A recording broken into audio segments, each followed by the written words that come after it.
Beach Soccer Jamaica, the affiliate body that took the JFF to court, the trial date that was set for this January has been postponed until December. That is almost a year's time due to the unavailability of judges. Me never even remember. Said this case was still pending. Still wondering though, what's the end game? Let us say Beach Soccer Jamaica wins the case and belatedly confirms their legitimacy. Would their votes be accepted belatedly?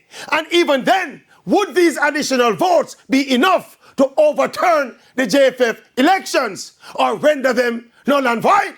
Thus halt the reign of my crickets as JFF president. Is that the plan?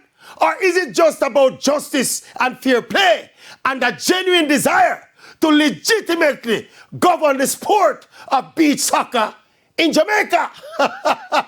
What is the end game? Anyway, the Maverick ain't complaining. Me will get more juicy material to discuss, debate, and talk about.